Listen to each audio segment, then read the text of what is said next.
Akala mo ba simpleng aksidente lang kapag ang pusa mo'y dumi sa kakaibang lugar? Huwag ka munang mangamba, baka ito'y may mas malalim na kahulugan. Sa mundo ng mga pamahiin at espiritual na paniniwala, ang mga kilos ng pusa ay hindi basta-basta.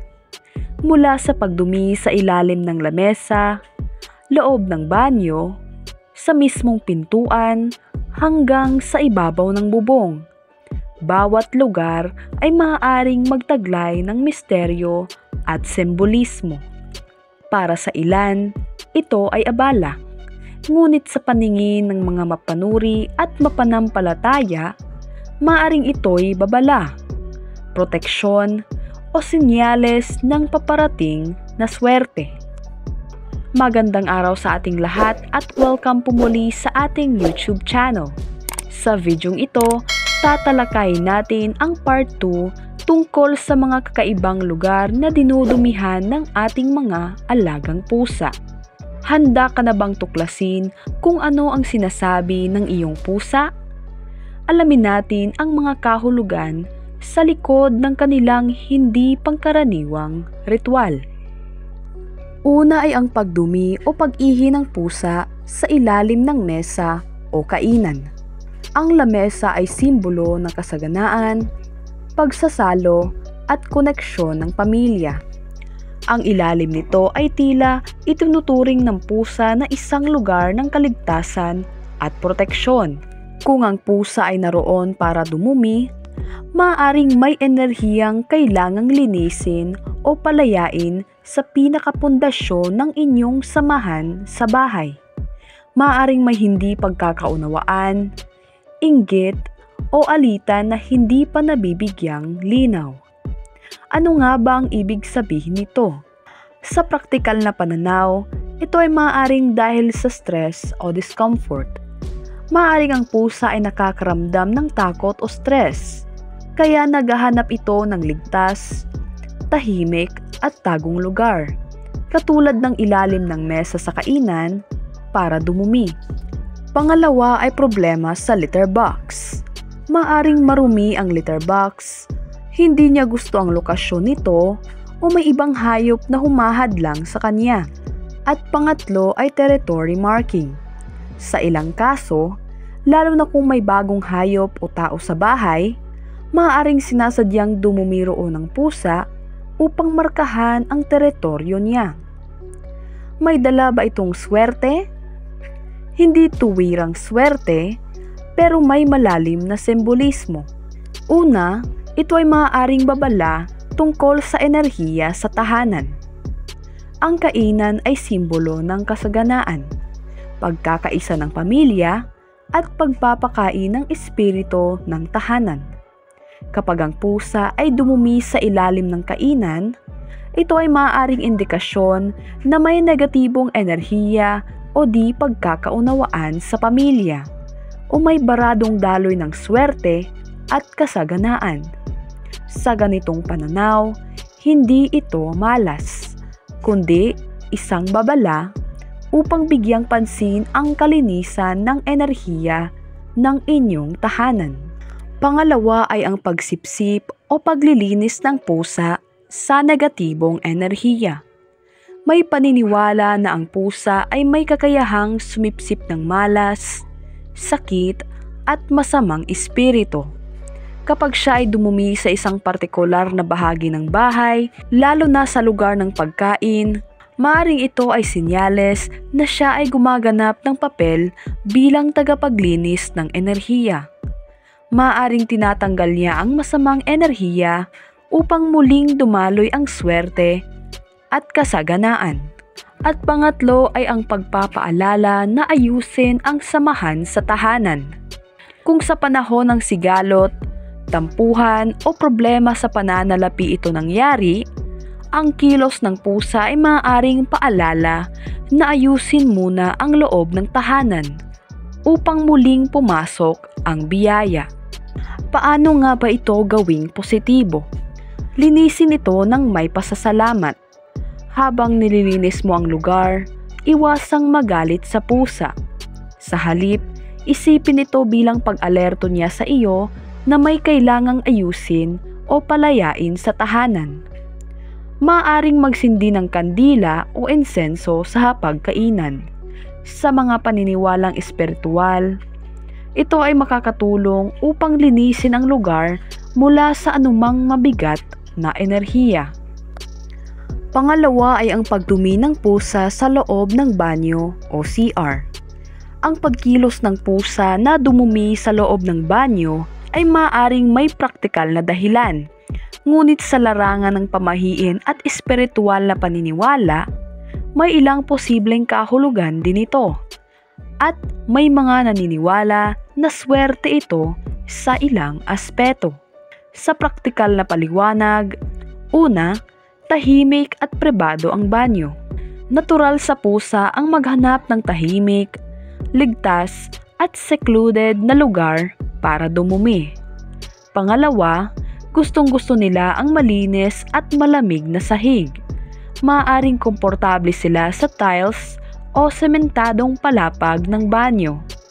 At pangatlo, may amoy na umaakit o komportableng ambience.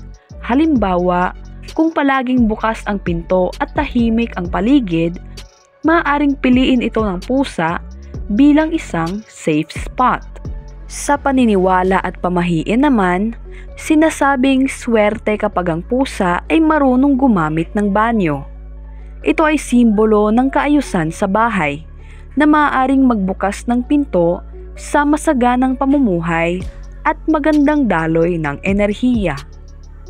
Ang paglalabas ng dumi sa isang partikular na espasyo katulad ng banyo ay tinuturing ng ilan bilang pag-alis ng negatibong enerhiya o malas sa tahanan.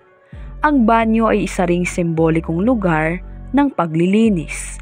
Kaya kung doon naglalabas ang pusa, parang tumutulong siyang maglabas ng bad vibes sa tahanan. Kung hindi mo alaga ang pusa pero ginagawa niya ito sa iyong bahay, naniniwala ang iba na ito ay espiritual na bisita na tumutulong maglinis ng enerhiya ng iyong tahanan. Isang senyales ng paparating na swerte, bagong simula o proteksyon. May paniniwala na swerte ito. Ang pusa na dumudumi sa loob ng banyo ay maaaring simbolo ng paglilinis ng malas at paghahatid ng bago at positibong enerhiya sa tahanan. Pangatlo ay ang pagdumi o pag-ihi ng pusa sa pintuan. Kapag ang pusa ay dumudumi sa mismong pintuan ng bahay mo, ito ay isang kakaibang kilos na maaaring may praktikal, simboliko at espiritual na kahulugan. Depende sa paniniwala at pananaw ng tumitingin. Sa praktikal na paliwanag, maaaring minamarkahan ng pusa ang lugar bilang bahagi ng kanyang teritoryo, lalo na kung may ibang hayop sa paligid. Maaaring hindi siya komportable sa dating litter area. Kapag hindi na gusto ng pusa ang kanyang litter box, dahil ito ay marumi, malayo o may amoy, pipili ito ng ibang lugar. Minsan, sa malapit sa labasan. Kung ang pusa ay indoor cat, pero gusto nang lumabas, minsan ay dudumi ito sa pinto para ipakita ang pagkainis o kawalan ng access. Sa larangan ng pamahiin at paniniwala, ito ay pagtatanggal ng malas o negatibong enerhiya sa pasukan. Ang pintuan ng bahay sa maraming kultura ay tinuturing na daan ng enerhiya, kung saan pumapasok ang swerte, bisita at espiritu. Kapag ang pusa ay dumudumi sa pintuan, sinasabi ng ilan na ito'y sadyang pagharang o paglilinis ng negatibong enerhiya bago ito makapasok. Para sa iba, ito ay senyales ng proteksyon, parang may nililinis na panganib o malas sa pintuan. Maaring ito rin ay babala o paalala. May paniniwala rin na ang ganitong kilos ay isang babala mula sa pusa. Maaring may paparating na hindi magandang balita, bisita o enerhiya. Maaari ring paalala na dapat munang ayusin ang mga bagay sa loob ng tahanan. At posibleng swerte ito depende sa kasunod na pangyayari. Kapag nangyari ito at biglang may dumating na magandang balita katulad ng pera, trabaho o bisita, sinasabi ng ilan na ang pusa ay nagsakripisyo upang mailabas ang malas at tanggapin ang swerte. At pang-apat ay ang pagdumi ng pusa sa bubong ng bahay. Kapag ang pusa ay dumudumi sa itaas ng bubong ng bahay, ito ay hindi pangkaraniwang kilos. Kaya madalas itong binibigyang kahulugan sa pamahiin, espiritual na pananaw at enerhiya ng kapaligiran. Ang bubong ay mataas, tahimik at walang istorbo. Mainam ito para sa pusa na gustong dumumi nang hindi naaabala. Ang mga pusa ay likas na nagmamarka ng teritoryo. Ang bubong ay maaring bahagi ng sakop ng kanilang puwang. Sa larangan ng paniniwala at pamahiin, ito ay swerte sa tahanan. Ang pagdumi sa itaas ng bubong ay maaaring isiping pag-alis ng malas mula sa pinakamataas na bahagi ng tahanan. Ang bubong ay pananggalang ng buong pamilya.